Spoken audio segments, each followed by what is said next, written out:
मरू नसतं विजयच घेऊन येईल, मरून येईल नाही तर विजय घेऊन येईल.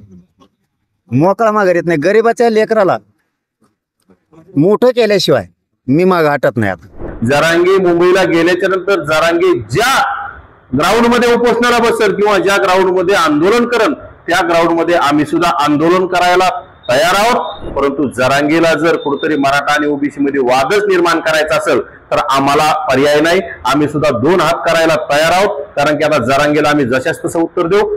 जरांगेला मुंबईला जायला भीती वाटत आहे. जरांगेला मुंबईला जायचंच नाही म्हणून कुठेतरी मराठा समाजाच्या भावनाशी खेळायचं, रडून दाखवायचं, कुठेतरी मेलो तरी चालेल म्हणायचं, म्हणजे भावनिक करण्याचा हा प्रयत्न आहे. जरांगेमध्ये दम असेल, जरांगेला खरंच जर मराठा समाजाची कळवळा असेल, जरांगेला जर खोके घ्यायचे नसतील तर जरांगेने 29 ऑगस्टला मुंबईला जावंच. आणि जरांगेच्या 29 ऑगस्टच्या मुंबईला जाण्याला आमच्या शुभेच्छा आहेत. जरांगे मुंबईला गेल्याच्या नंतर जरांगे ज्या ग्राउंड मध्ये उपोषणाला बसेल किंवा ज्या ग्राउंड मध्ये आंदोलन करेल त्या ग्राउंड मध्ये आम्ही सुद्धा आंदोलन करायला तयार आहोत. आम्ही सुद्धा काही झोपलेले नाहीत. आम्ही सुद्धा ओबीसी समाज सुद्धा जरांगेला आता जशाच तसं उत्तर द्यायला तयार आहे. आम्ही कधीही कुठल्याही मराठा समाजाचा द्वेष केला नाही. परंतु जरांगेला जर कुठेतरी मराठा आणि ओबीसी मध्ये वादच निर्माण करायचा असेल तर आम्हाला पर्याय नाही. आम्ही सुद्धा दोन हात करायला तयार आहोत. कारण की आता जरांगेला आम्ही जशाच तसं उत्तर देऊ. परंतु आमचा अद्यापपर्यंत सरकारवर विश्वास आहे.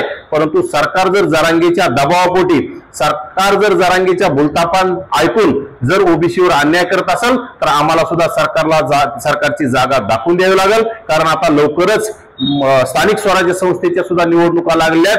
ज्याप्रमाणे विधानसभेला महायुती ओबीसी मुळे सत्तेत आली, परंतु या स्थानिक स्वराज्य संस्थांमध्ये जर संस्थेच्या पूर्वी जर ओबीसीवर अन्याय झाला तर स्थानिक स्वराज्य संस्थेमध्ये ओबीसी समाज नक्कीच महायुतीला त्यांची जागा दाखवून देईल. परंतु आम्हाला आणखी सुद्धा महायुतीवर विश्वास आहे, ओबीसीवर अन्याय करणार नाही. परंतु एकनाथ शिंदे जर जरांगेला सपोर्ट करत असतील तर एकनाथ शिंदेच्या पक्षाला नक्कीच ओबीसी समाज धडा शिकवल्याशिवाय स्वस्थ बसणार नाही.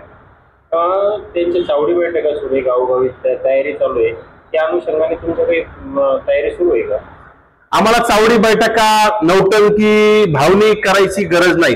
ओबीसी समाज अभ्यासू आहे, ओबीसी समाजाला कळतंय. कारण त्याच्यावर अन्याय झालेला आहे आणि अन्याय झालेल्या लोकांमध्ये जाऊन कुठेतरी चावडी बैठका करून जाग करण्याचं काम नाही. कुठेतरी आम्हाला काही कोणाकडून खोके मिळत नाहीत किंवा आम्ही त्याच्या जीवावर चावडी बैठका घेऊ, खर्च करू, इव्हेंट करू. आम्हाला इव्हेंट करण्याची गरज नाही. आम्ही सरळ जरांगे गेला आम्ही जाणार. आमच्या पाठीत जर कोणी खंजीर खुपवत असेल तर आम्ही आंदोलन करायला कधीही तयार आहोत. आणि आम्ही हाक दिल्याच्या नंतर महाराष्ट्रातील संपूर्ण ओबीसी समाज मुंबईला यायला एका पायावर तयार आहे.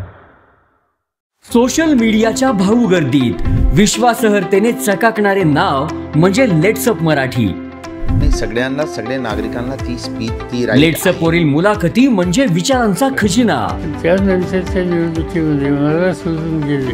बातम्या केवळ वस्तुस्थिती सांगणाऱ्या, न प्रोपगंडा, फक्त जनतेचा अजेंडा. क्योंकि आने वाला कल जाने वाला है, जाने वाला कल आने वाला है. राजकारण, मनोरंजन असो की क्रीडा क्षेत्र, महाराष्ट्राची स्पंदने संवेदनशीलतेने टिपणारे माध्यम म्हणजे लेट्सअप मराठी. जगासोबत एक पाऊल पुढे राहण्यासाठी लेट्सअपचे ॲप, सोशल मीडिया आणि वेबसाईट सोबत कनेक्टेड रहा.